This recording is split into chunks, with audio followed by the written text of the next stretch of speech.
মাহফিলের ব্যাপারে আমার একটা কষ্ট আছে। মাহফিলে যে বাচ্চাটা কোরআন পড়ে ওই সময় সবাই কাজ করে, আয়োজক, আলোচকরা এসে আয়োজক জিজ্ঞাসা করে চা খাবেন, পানি খাবেন, পান খাবেন, বিস্কুট খাবেন। মাগরিবের পরে দেখবেন একটা ছেলে তেলাওয়াত করে, তো ওই সময় আলোচকরা এসে করে। আবার ভিতরে মাদ্রাসার ভিতরে বা মসজিদে চা পানের ব্যবস্থা থাকে, অনেকে আসে খায়।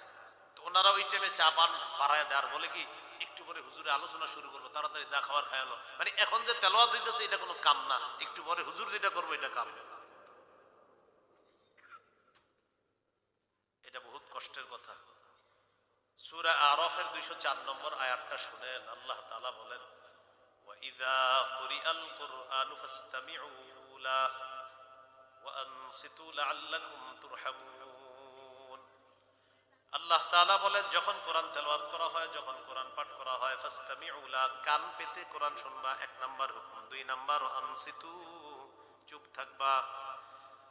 আয়াত থেকে আমরা শিখলাম যখন কোরআন তেলাওয়াত করা হয় আমাদের প্রতি আল্লাহর হুকুম হলো দুইটা। হুকুম কয়টা? এক নাম্বার মনোযোগ সহকারে কোরআন শুনবা, দুই নাম্বার চুপ থাকবা। চা কিন্তু আপনাদের কেউ পান করেন, আমি তো এটা পান করবো না, অতএব নষ্ট করার সুযোগ নেই। হ্যাঁ, আপনারা কেউ পান করেন? হ্যাঁ। তাহলে কোরআন যখন পড়া হবে হুকুম কয়টা? দুইটা। এক নাম্বার কান পেতে শোনো, দুই নাম্বার চুপ থাকো। আজকে থেকে যত মাহফিলে যাব, বাচ্চা যখন কোরআন তেলাওয়াত করে আমরা সবাই মনোযোগ সহকারে শুনবো।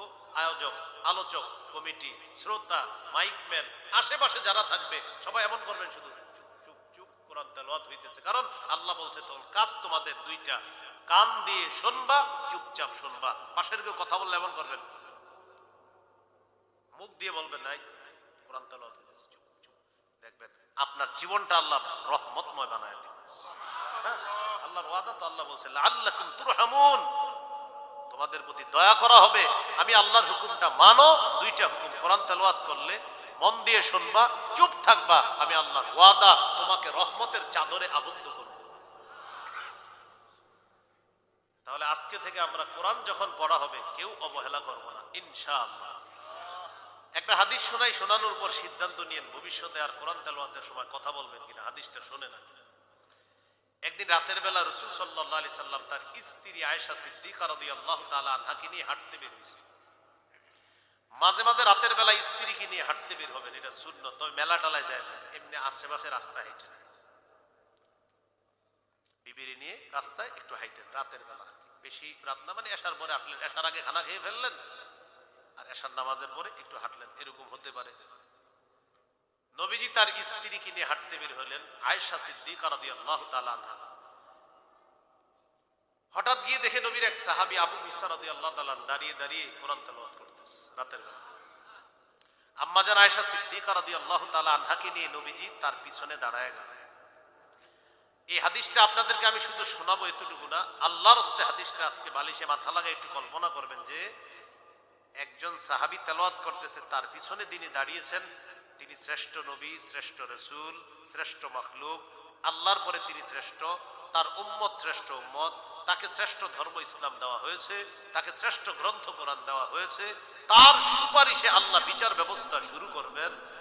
এই মানুষটা একজন সাহাবীর কোরআন তেলাওয়াত চুপচাপ পিছনে দাঁড়ায় শুনতেছে।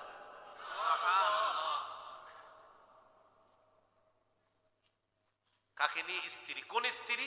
ওই স্ত্রী যার ব্যাপারে নবীজি বলেন, এই যে দেখেন, এই যে এটা রুটি, এটা একটা রুটি, এই রুটিগুলা ছিঁড়লেন, ছিঁড়ার পর গোস্তের ঝোলের মধ্যে ভিজায় রাখবেন। আগামীকালকেই স্ত্রীকে বলবেন আজকে একটা সুন্নত পালন করবো, তুমি গোস্ত রান্না করো, ঝোল বেশি দিবা। দেওয়ার পর একটু রুটি ছিঁড়বেন, ছিঁড়ে ওইটা ঝোলের মধ্যে ভিজাবেন, একটু পরে রুটিটা উঠায় উঠায় খাবেন আর মনে মনে আনবেন আমার নবী এটা পছন্দ করতেন। এটাকে বলা হয় ফরিদ। কি বলা হয়? قال رسول الله صلى الله عليه وسلم فضل عائشة على سائر النساء كفضل السريد على سائر الطعام। নবী বলেন খাদ্যের মধ্যে সারিদ যেমন আমার কাছে সবচেয়ে শ্রেষ্ঠ পছন্দের, নারীদের মধ্যে আয়েশা আমার কাছে তেমন শ্রেষ্ঠ। নবীজি তার এই বিবিকে নিয়ে একজন সাহাবীর পিছনে দাঁড়িয়ে দাঁড়িয়ে চুপে চুপে কোরআন তেলাওয়াত শুনতেছেন। কোরআন তেলাওয়াত শুনে শুনে নবীজি আবার চুপে চুপে চলে গেলেন, চুপে চুপে চলে গেছে। সাহাবী টের পায় নাই যে আমার পিছনে কে দাঁড়ায় ছিল। সকালে নবীজির কাছে গেছে, তো একটু যাওয়ার পর নবীজি বললেন, আবু মুসা কি অবস্থা? জি হুজুর।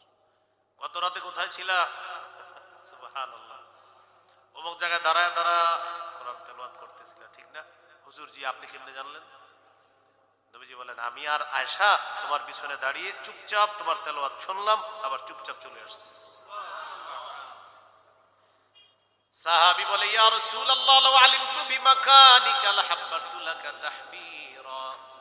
হুজুর, আমি যদি জানতাম আমার পিছনে আপনি আছেন, তাহলে আমি কোরআন আরো সুন্দর করে তেলাওয়াত করতাম। আপনি আমার পিছনে, এটা যদি জানতাম আমি আরো সুন্দর করে পড়তাম। এই হাদিসটি আপনাদেরকে আমি শোনাইলাম। আজকে থেকে সিদ্ধান্ত নিবেন, কখনো কোরআন তেলাওয়াত হইলে আমাদের কেমন থাকা দরকার। আল্লাহর পরে যিনি শ্রেষ্ঠ, যার উপর কোরআন নাযিল করা হয়েছে, তিনি চুপচাপ একজন সাহাবীর কোরআন তেলাওয়াত হাঁটা বন্ধ করে শুনতেছে। হাঁটতে বের হয়েছিলেন, সাহাবী কোরআন তেলাওয়াত করতেছে, চুপচাপ দাঁড়িয়ে গেলেন, কোরআন তেলাওয়াত শুনলেন। অনেকে দোকানে দেখবেন কোরআন তেলাওয়াত চালু কইরা এই ওই ঝাড়ু দেয়, মানে অনেক কাজ করে। তো আপনি এটা চালু করছেন কিন্তু এটা শোনেন, মানে চালু কইরা আপনার ওই ঝাড়ু দেয়, কোরআন তেলাওয়াত। কোরআন তেলাওয়াতটা যেহেতু ছাড়ছেন, সুন্দর মতো শোনেন বসে বসে, অথবা আগে ঝাড়ু টাড়ু দিয়ে শেষ করেন, বাস এবার বসলেন, এবার ছাইরা বাস মন দিয়ে সূরা ইয়াসিন, সূরা আর রহমান আপনি শুনতে থাকেন। ওইটা ছাইরা দুনিয়ার সব কাজ না। আল্লাহ তো বলছে, কোরআন যখন পড়া হবে তোমার কাজ দুইটা, চুপ থাকবা, কান পেতে শুনবে। আল্লাহ আমাদেরকে কথাগুলা বুঝে শুনে আমল করার তৌফিক দান করুন। ইদানিং আবার গানের কনসার্টও কোরআন তেলাওয়াত দিয়ে শুরু করে। কিসের কনসার্ট হবে? গানের কনসার্ট, শুরুতে কোরআন তেলাওয়াত। তা আপনি আচ্ছা বুঝান, মানে এটা দিয়ে কি বুঝাইলেন? এই যে আপনি তেলাওয়াত দিয়ে গান শুরু করলেন, মানে বুঝাইলেন গান হারাম না? আরে গান কি হারাম না হালাল? হারাম। গান যে হারাম, এটা আবার অনেকে ইদানিং স্বীকার করে নাই। সংসদে দাঁড়ায় বলে, আমি বুখারী, মুসলিম, আবু দাউদ, তিরমিজি, নাসাই, ইবনে মাজাহ, মেশকাত, সিয়াসিত্তা সব পড়ছি, কোথাও পাই নাই গান হারাম। মৌলবীরা কোথায় পাইল? হুজুররা কোথায় পাইল? তাহলে সব পড়ছে। তো আমি এবার বলি আপনাদেরকে, বুখারী বলেন, বুখারী 5590 নম্বর হাদিস। এই হাদিসের মধ্যে নবীজি বলেন, قال رسول الله صلى الله عليه وسلم لا يكونن من امتي اقوام يستحلون الحر والحرير والخمر والمعازف। নবীজি বলেন, আমার উম্মতের মধ্যে এমন একদল হবে যারা জিনাকে হালাল মনে করবে। কাকে? মন দিয়ে শুনেন, জিনাকে হালাল মনে করবে কিভাবে? ইদানিং কালে দেখবেন একজন বেটকায় বেটকায় বলতেছে, আমি আর অমুকে বিয়ের আগে লম্বা সময় একসাথে এক ছাদের নিচে ছিলাম, এটার নাম হলো লিভ টুগেদার। লিভ টুগেদার মানে এক ছাদের নিচে প্রাপ্তবয়স্ক ছেলে মেয়ে থাকবে, স্বামী স্ত্রীর মতো, কিন্তু স্বামী স্ত্রী না। স্বামী স্ত্রীর মতো থাকবে, কিন্তু স্বামী স্ত্রী না।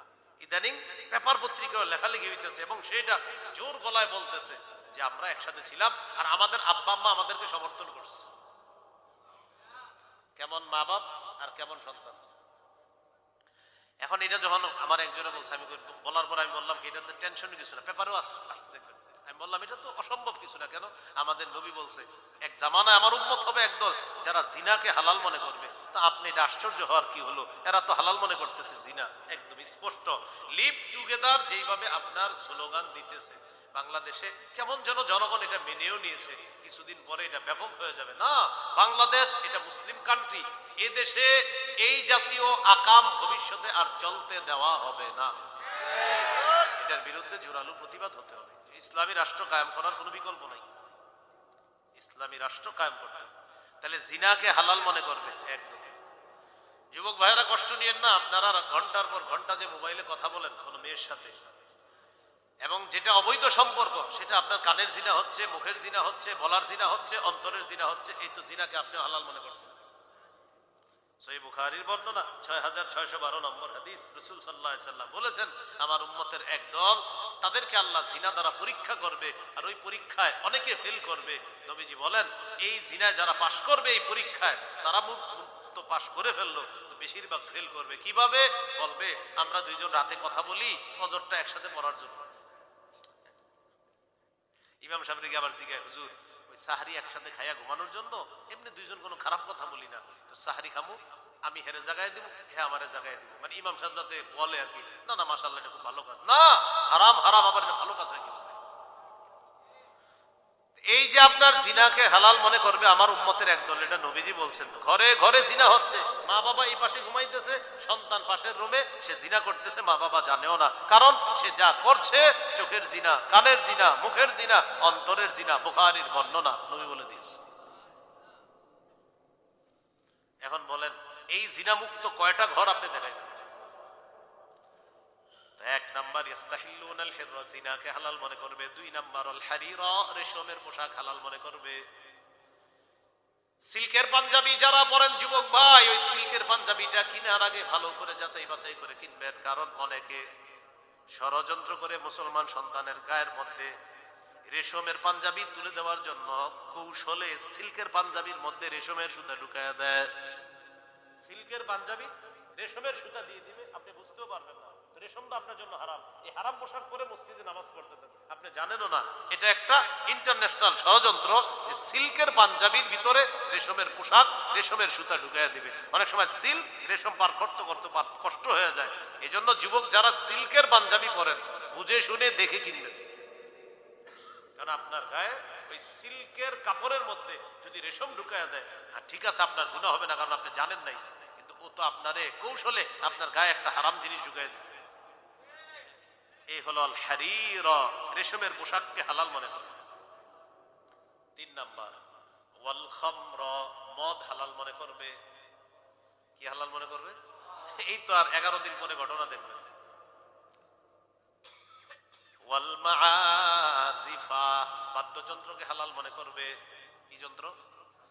এবার বলেন সংসদে যখন দাঁড়ায় বলে গান বাদ্য যে হারাম, এটা কোথাও পায় নাই, আমি কই পাইলাম এটা? উনি বুখারী পড়ছে, বুখারীতে পায় নাই, তো আমি যে হাদিসটা শোনাইলাম কোন কিতাবে? তো এই হাদিস এটা কেমনে আইলো? এটা নাকি এটা আমি লিখছি? এই জন্য সংসদটাকেও একটা চাপাবাজির জায়গা বানায় ফেলছে। গান কয় বিদ্যুৎ লাগবে, বিদ্যুৎ, আর এইগুলা কোন ধরনের কথা? হ্যাঁ না না, আপনি যেই দলে মনে করেন আমি সংসদে আছি, মনে করেন আমি কি অনেক বিদ্যুৎ লাগবে, বিদ্যুৎ, এটি কোন ধরনের কথা? সংসদে কি এগুলা কথা? এখানে যাব যে বায়েক এলাকার এই সমস্যা, সেটা গিয়ে সংসদে বলবো, সেখানে গিয়ে আমি গান কই, কি কই না কই, আরে এটা কি সংসদের কাজ না? তো বলছিলাম বাদ্যযন্ত্র এটা হারাম। বলেন বাদ্যযন্ত্র কি? এটা হারাম, এটা হালাল হওয়ার কোন সুরত নাই, এটা হারাম। তো মনে আসেনি আমরা কোথায় আসিলাম? হুদাল্লিল মুত্তাকিন, মুত্তাকিদের জন্য হেদায়েত। কারা? যারা কোরআন পড়বে, কোরআন শুনবে। তো বলছিলাম বাদ্যযন্ত্রের উদ্বোধনও কোরআন দিয়ে করে।